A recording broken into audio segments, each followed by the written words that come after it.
Waterfront. Cagle calling.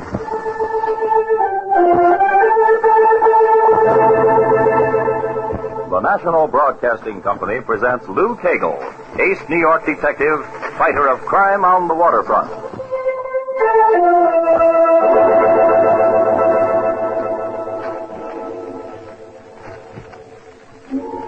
I'm Lou Cagle.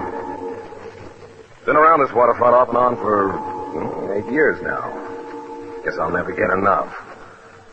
I don't know, just standing here on the pier, even at 6:30 in the morning, watching those noisy little tugs bring another liner in through all this North River traffic. Lights blinking through the fog, boat whistles. The long, low blast of another big baby coming in the Narrows. Gets me. Every time. Then every so often the department hands me a chance to see a big ocean liner dock.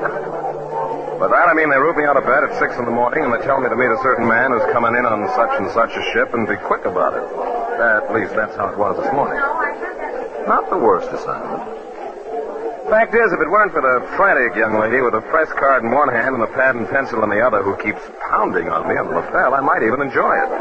But she's June Sherman. She's my girlfriend, so she keeps right on pounding. But I can't do that. It's unethical. Oh, sure you can. Then finish by saying that he thinks his wife, Mrs. Lattimore, looks wonderful after a 3-month vacation in South America. That's what he'll tell you anyhow. In other words, you won't try to find me. Me, girl? A police lieutenant combs through a mob like this to get a statement for your paper from a broken-down diplomat? Who do you take me for, Charlie Knickerbocker? Everett Lattimore's not a broken-down anything. He's an ex-ambassador, a prominent lawyer, and very good copy. All right, then why don't you go and look for him? I've spent half the morning looking for him, but the paper sent me down here to interview his wife.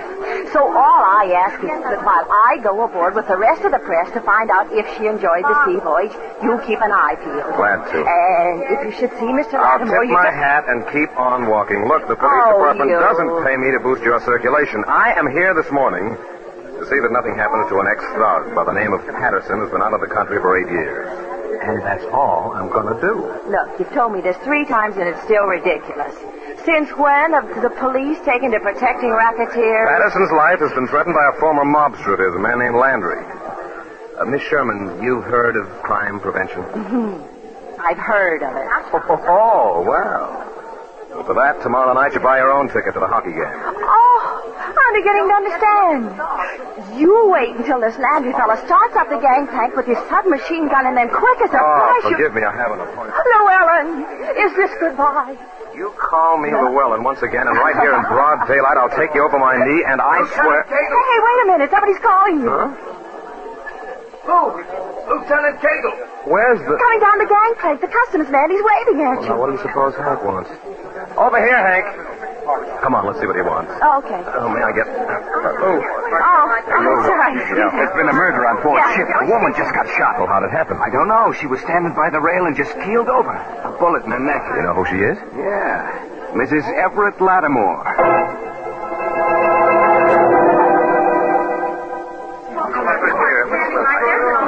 All right. Keep back. Will you all please keep back?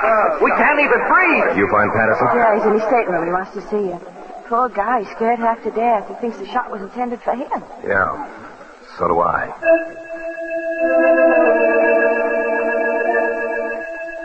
Patterson's scared. So scared he won't let me into his stateroom until I show him the badge. June and I take a few minutes to cool him down, and then I ask how much he remembers of what happened up there before Mrs. Lattimore was shot.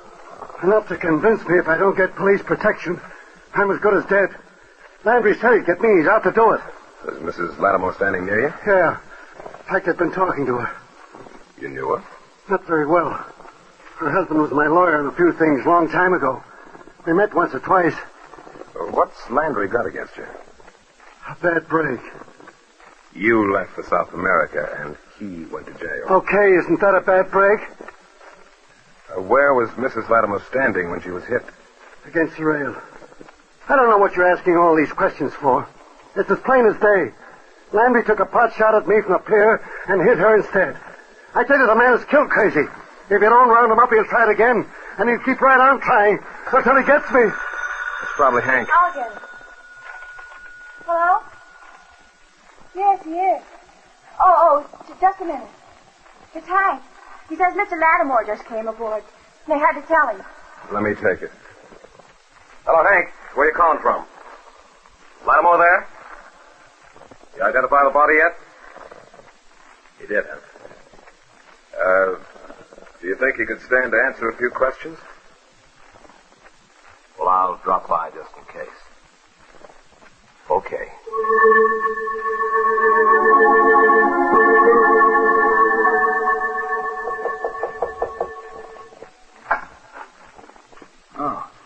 Oh, just a minute, Lou.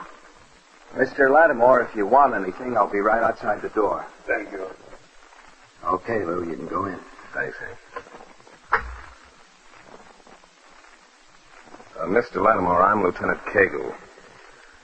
I just wanted to let you know that we're almost certain who's responsible for what happened, and... Yes, the other gentleman said something. You see, an ex-convict named Landry had threatened to kill Mr. Patterson. A former client of yours, I think. Yes, I know the man. I was assigned to cover Patterson's arrival this morning in case Landry showed up. I didn't see him, but he slipped through, that's for sure. As I recall, Mr. Patterson made quite a few enemies. Isn't it barely possible that Landry may not have killed me? I'm sorry, Lieutenant. Oh, Mr. Lattimore, let's put this off. In a day or two, maybe. No, talking about it is better than... You say Patterson made other enemies. Any you remember offhand? Rick Pearson, Louis Benedict, for example. Underworld people, of course. Mm-hmm. They both ran in with Patterson at one time or another. Now, let's see. Somebody Pearson went up to Sing Sing 8 or 10 months ago for manslaughter. It might have been Rick. I'm completely out of touch with that crowd, though. I hadn't practiced criminal law for better than 10 years. What about Landry? I don't think Patterson ever mentioned him. He held a bag on a hijacking job of Patterson's, summer of 1938. I say Patterson's, but we couldn't prove it. Yes. Anyway, Patterson left the country. Landry took the rap for 7 years and came out hating Patterson more than ever. I see. So when word got around last week that Patterson was on his way home from South America, Landry went on a 3-day toot, where half a dozen people heard him threaten to get even. It's a pretty clear case, if you ask me. I can't see anything else. Lieutenant, my wife's death was accidental. But it's no accident that maniacs like Landry are roaming the streets. I know it's rather late for a man who spent half his life defending killers and racketeers to start calling for law and order, but I am calling for it. I'm rich. If you bring Landry in, there's $5,000 in it for Oh, him. now, Mr. Lattimore, wait a minute. Then I'll post it as a reward. $5,000 to anyone who brings him in. This may surprise you, but all the years Virginia and I were married, she never once approved my work as a criminal lawyer. The day I accepted my ambassadorship, she was the happiest woman alive. Nothing since ever clouded that happiness except her occasional anxiety that one day all my years of connivance would somehow come home to roost. Is there anything else, Lieutenant?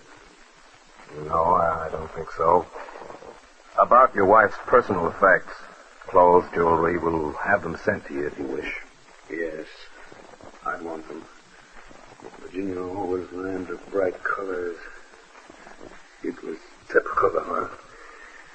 Inside, she was an anxious, tired little girl, but she dressed like a peacock.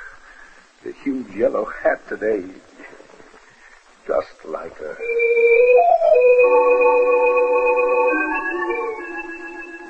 It's close to midnight before Landry's in the net.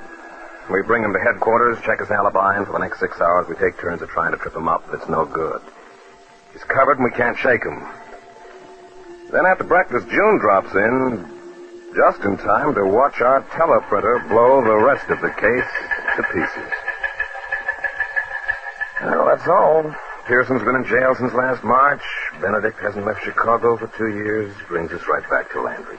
And the big all-night denial. Why not? No weapon, no witnesses. They'd laugh us out of court, and Landry knows it. I love the ballistics report. Hmm? Well, how do you get a high-powered rifle into action on a crowded pier without being seen? That's out. Shot was fired from a point on shore about 100 feet off the ground. Rooftop, warehouse, take your choice. Hardly a technique you'd expect from Landry. You could have paid the bill. When you release him. After we have a little chat, there's one or two questions still left in my mind.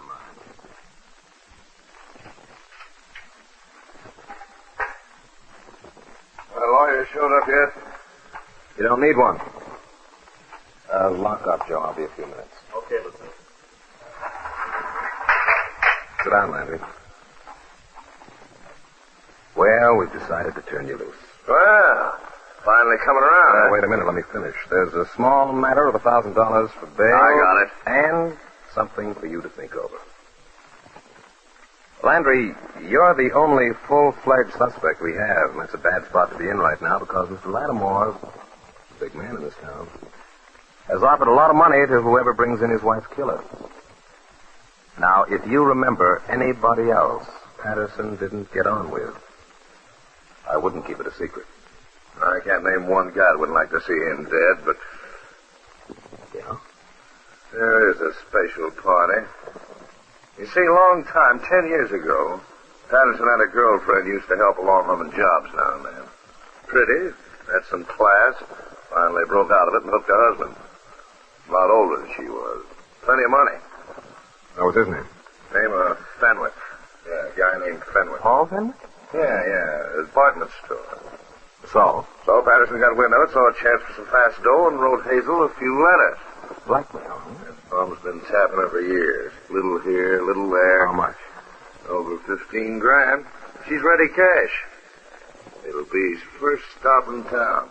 See if I'm wrong.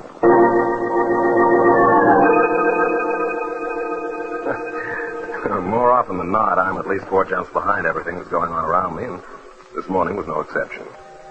Maybe Landry exaggerated a little when he said Hazel Fenwick's house would be Patterson's first stop, but it was finishing in the money.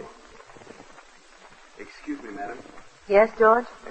Mr. Charles Patterson to see you. Shall I... Is anything the matter, Mrs. Fenwick? No. Please show him in.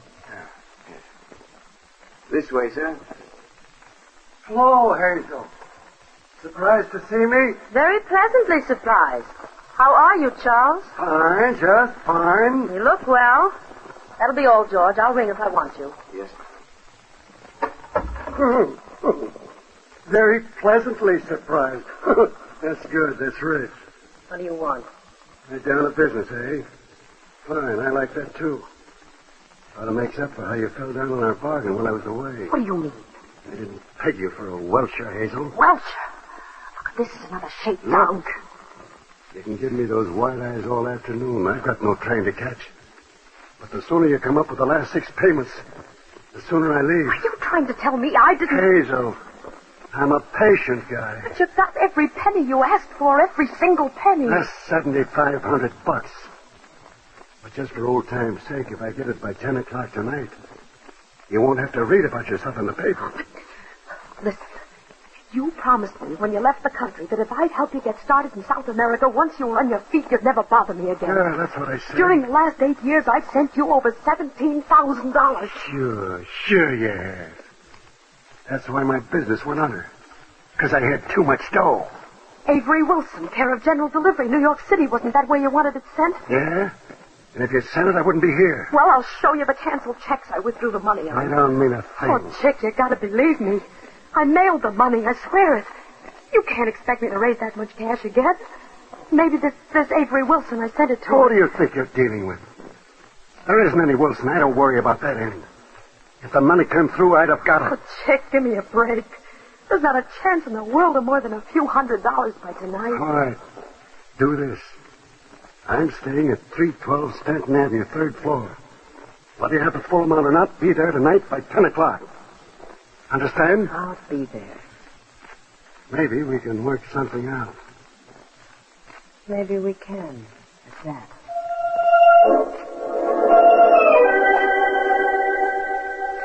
Things are quiet enough the rest of the day. About 8 p.m. I knock off, have a sandwich, take in the hockey game with June. By midnight, we're ready to put on the feed bag again, so we stop in at Charlie's place down near the river. You want onions, Lou? Yeah, but no pickle. Take the pickle. I'll eat it. Coffee all around? Black for me. June? Cream and sugar, Charlie, 2 lumps. Primo here is now leaving the welterweight division. Cream and sugar. Take the pickle. But, Lieutenant, this hamburger's so much better than the one you bought me for dinner that I just can't help myself. More reasonable, too, don't you think? Look, girl, if it's the Waldorf you're after... Come on, don't fight. Finish telling me about Patterson. Well, that's all there is. One of our men saw him going to Mrs. Fenwick's house late this afternoon. Half an hour after he left, she called a cab, went out herself. Came back in time for dinner. Where'd Patterson go? Straight to his hotel. Hasn't been out all evening. But he's waiting for some dough to show up, huh? Might be. Can't you arrest him for blackmailing her? You get her to sign the complaint. I'll arrest him. A fat chance of that, huh? Hello? Yeah, hold on. It's for you, Detective Richards. I'll take it. Hello. You what? Yeah, sit tight. I'll be right over. Hey, what's wrong, Lou? Patterson. They just found him lying on the floor of his room with a bullet in his back. He's dead. Detective Richards, the young plainclothes man we have keeping an eye on Patterson's place, is standing on the curb when June and I pull up in a taxi. He's picked up the idea somewhere that the killing's all his fault and that he'll be back in harness by sunrise. As we start up the stairs inside... Dead man's room's on the top floor, huh? Bloody. Yes. As usual. Beg your pardon, miss? She's worried about losing weight. Come on, let's go. Be careful of the banister. There's slivers all over it. Richards, was Patterson dead when you found him? Yes, sir. About 1:30 it was. Still warm, though. When was the last time you saw him alive? A little after 11 o'clock. He went across the street for some cigarettes. Hey, fellas, the pace. I can't keep up the pace. You're not smoking enough. Yale. Undoubtedly Yale. Anyone else go up to his room besides you tonight? No, sir. Not from outside of the building. I'm sure of that. What about the shot? You hear it fired? Not a sound. And it's been quiet. Plenty quiet around here tonight. Silence should fix that, though. Who'd you get to stay with the body? Patrolman Jameson. The landlady went out and flagged the prowl car for me. And then you didn't call me until after Jameson relieved you, huh? No, sir. I didn't think I'd leave the body alone. It's okay. Don't fidget. Oh, which room is it now? It's down here, the second door. Jameson's inside. I'll be right with you. You gonna make it, Missy? Fine. Don't quit. Come on now. Just a few more steps. June will remember this. June will hold this in her pretty little head for some time. You betcha. Phew. Everything okay, Paul? Just fine. Oh, how are you, Lieutenant? Hello, James. Evening, man. Good evening, officer. Well, there he is. Has that window been open all the time? Oh, yes, sir. Nothing's been touched at all. That's right, Lieutenant.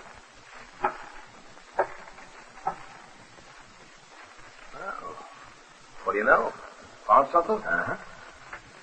Take a look at this bullet hole. That high-powered rifle is back in circulation. The same gun Mrs. Latimer was killed with? Same kind, anyhow. Let's see now. If I wanted to shoot someone standing in front of this window, what would be the best spot in that apartment building across the street to do it from? The floor just opposite this one. Yeah. Yeah, but on short notice, that'd mean going to a landlord who might identify me later. So if I were really hot stuff with a rifle, I'd set up on the roof and wait till the target walked across my sights. Yeah, but Patterson was shot in the back. He's lying face down. Yeah, but you see how his knees are kind of doubled up under him? Oh, yeah. Patterson's pretty tall. If he'd been standing up, the bullet would have broken the window before it entered his back. The window's okay, so he must have been sitting on the sill with his back to the street when he was shot. I'll buy that. Richards, does headquarters have a report of this yet? Oh, no, sir. After I called you, I came right back here. How about you, Jameson? Yeah, I didn't even know it was a murder until Detective Richards told me, Lieutenant. Okay. Junie, you run downstairs and get Charlie on the phone. I will. Now, look, tell him to forget I said that Patterson was shot. In fact, tell him to forget we were near his hamburger joint tonight. What's the deal? We five are the only people absolutely certain that Patterson's dead. The murderer knows he went down, but it didn't have to be fatal. It was story goes out that Patterson came off with nothing but a flesh wound, I think we just might get another visit from the killer. That's very old stuff, Lieutenant. Whoever shot Patterson was in a rush. Much more so than the person who killed Mrs. Latimer. You're looking for two killers? I didn't say that. Well, of course you didn't say that. I simply Will you asked please call Charlie? All right. Would you believe it? Occasionally we have talked about marriage. Well, anyway, presuming we get the authorization, here's my plan for what it's worth.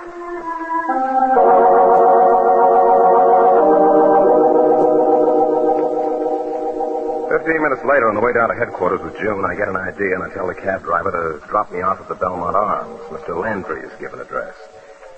I am just crossing the lobby when Landry steps out of an elevator with a suitcase in his hand. Oh, good evening. Oh. You looking for me? Mm-hmm. Why the suitcase? Going out to my sister's place in Queens. Anything wrong about that? You pick a queer time. It's 3 in the morning. I can't sleep in this joint. Upstairs of me, someone's throwing a party. That'd be easy to check. Check it. What's all the excitement? Somebody took another shot at Patterson tonight. Well, look at me. I've been in bed since 1 o'clock. Well, how do you know that's an alibi? I didn't say when it happened. Well, before that, I was playing cards up in Joey Howe's room all evening. Call him if you don't believe me. Okay, Landry. But look, take some friendly advice. Nobody on bail ever looks good with a suitcase. Go on back upstairs and forget your sister. If you say so. Tell me something. Is Patterson dead? What makes you think he was hit? Well, wasn't he? Flesh wound in the shoulder. He'll be okay. Maybe Hazel Fenwick, eh? I don't know. It's a long-distance job. From the back. Oh. You wait. He'll get it. They can't go on missing a rat that big very long.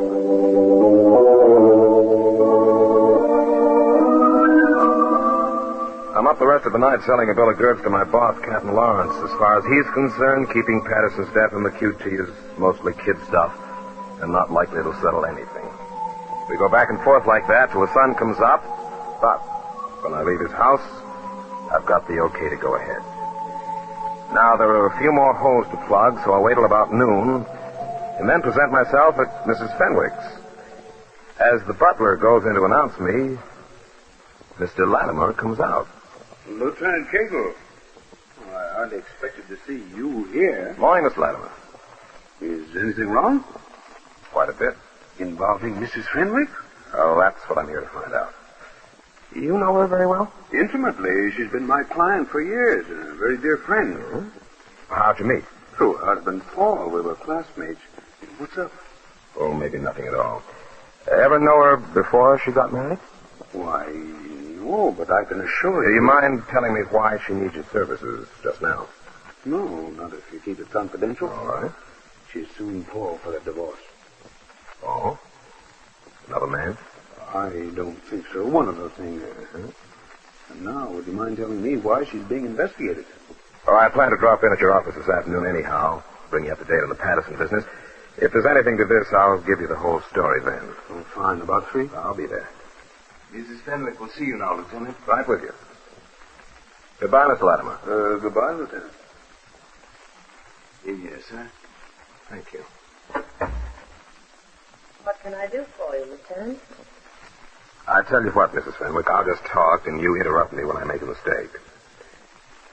Yesterday afternoon, your old friend Chick Patterson came here and tried to shake you down on the basis of a shady past. I don't know what you're talking about.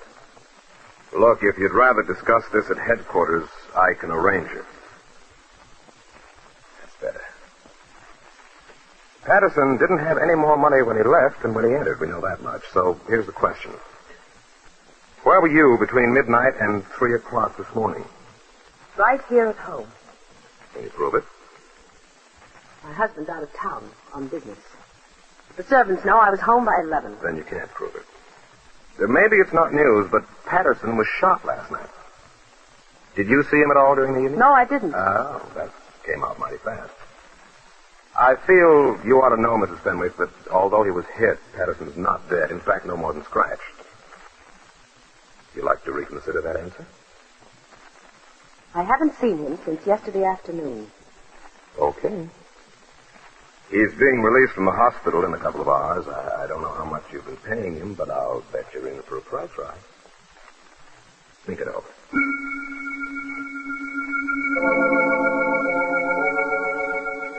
I arrive at Lattimore's office right on schedule. Come in, Lieutenant. You're quite punctual. I try to be. Have a chair. Thanks. Did you know Patterson was shot last night? Oh, I should say not. Whatever happened? Same as before, long-range rifle.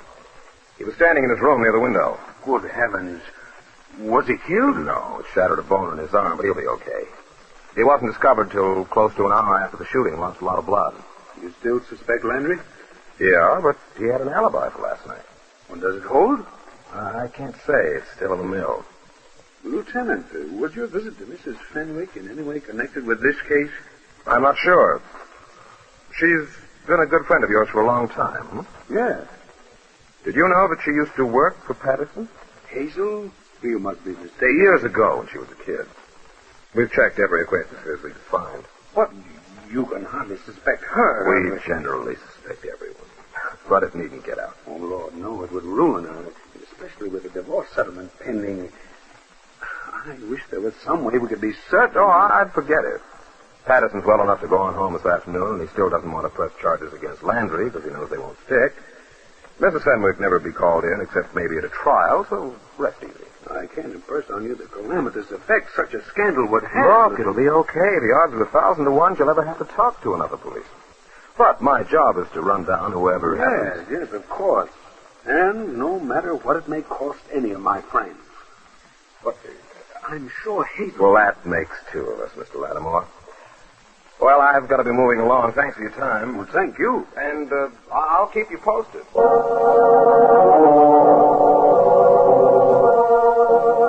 was set now, set and ready to roll.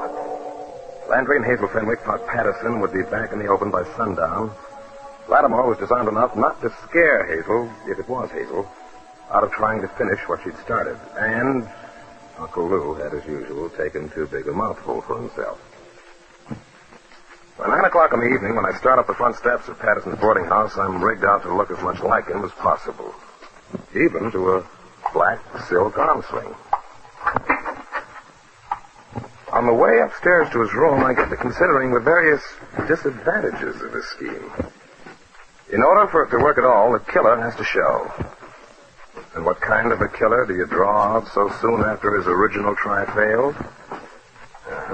A nice desperate one, complete with sharpshooter's badge.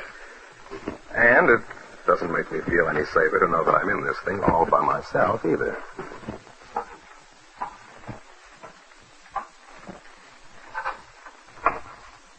Then the icy shivers set in. Patterson's door is unlocked, and locking it was the last thing I did before leaving here last night. There's only one thing in the world I can call to mind that'll give me strength enough to kick open that door. So I call it to mind. $5,000 for anyone who furnishes information leading to the arrest and conviction. All right, will you walk out, or do I come in after you?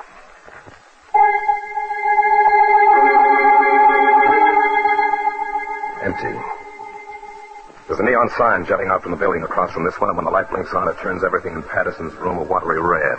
On, off, and it's dark again. I wait till it shuts off a second time, step inside, close the door behind me. Then it's on again, and I freeze. Off. I cross to the window, draw the shade, snap on the table lamp near Patterson's bed. As far as I can tell, the room's the same as we left it. And I take a rumpled pillow from the bed, prop it against the lampshade. That cuts off enough glare so I can sit near it and still watch the roof of the apartment across the street. Then I go back to the window, raise the shade all the way up, and stand there.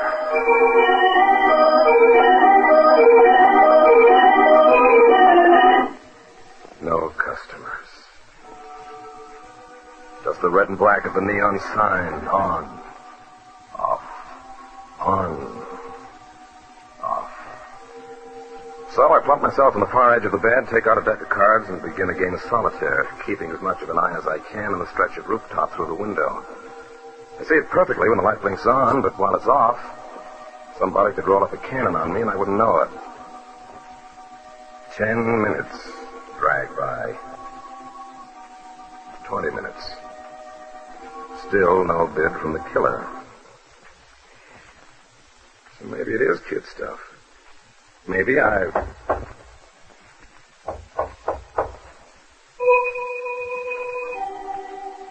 All right now, Kegel, there's your boy. Come on, get cool. Get that gun handy. Now wait. Just wait it out. They're hungry enough to come all the way in for you. All the way. Lieutenant Kegel. Mr. Lattimore, let me in. And put down that gun. You should have your head examined. What kind of wild idea... Come on, step inside. You'll wake the neighbors. You surprise me, lending yourself to a foolhardy ruse like this. I could barely believe my ears when I heard Patterson was dead. If it's not asking too much, how did you hear it? The district attorney's office isn't exactly unknown to me. That, however, is not the point. I'm here to insist that you abandon this reckless masquerade immediately. Haven't enough people been killed? You want the murderer, don't you? Of course I do. But setting a trap with human bait is a little too much. While I'm on the subject, will you be good enough to draw that blind? Posing as a target may appeal strongly to you, All but... right. Now, will you just tell me what... Oh. Raise your hands as high as you can, Lieutenant. All right. Now stretch out in that bed. Face down. Just as easily hand you my gun. Do as I say.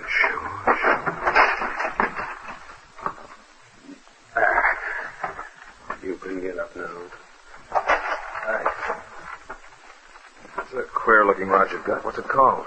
This pistol's name isn't half so interesting as its muzzle velocity. Just like your high-powered rifle, hmm? And even at close range, no powder burn. You're thorough. They find me, and it looks like another long-distance job. It's very thorough. I'm surprised you slept so early in the game. I remember, Lieutenant. The yellow hat my wife was wearing. I saw through the telescopic sight when I shot her. Yes, if it hadn't been removed before you identified her body, you could have stopped last night after you got Patterson. I suppose so. Would you mind moving over toward the window, Lieutenant? Yeah, not a bit. Tell me, did you kill your wife because she held the purse strings, or did she know about you and Hazel? A little of both. Now put your right hand behind you and edge the window shade up very slowly. Sure. I said slowly. And keep the other hand up in the air. I got you. And with Patterson, you were afraid he'd tell Hazel you were the go-between on his blackmail racket. She wouldn't have liked that, you stealing so much dough from her. Huh? No, she wouldn't. Run the shade up a few inches more, please. You wanted just above shoulder height. Like about here.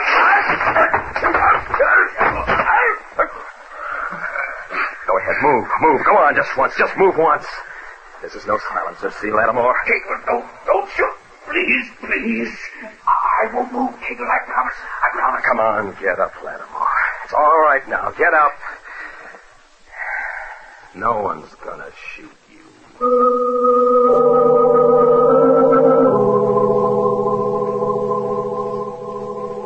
And that, I guess, was sort of a horse on Lattimore.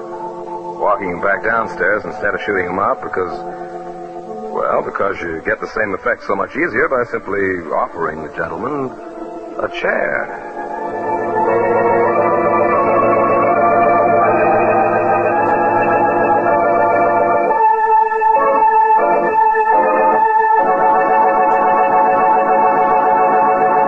Be with us next week when a kidnapper, an ocean-going kidnapper, meets Lou Kegel, fighter of Crime on the Waterfront. Lou Kegel is played by Myron Wallace. June Sherman by Muriel Bremner. Crime on the Waterfront is written by J.T. Kelly.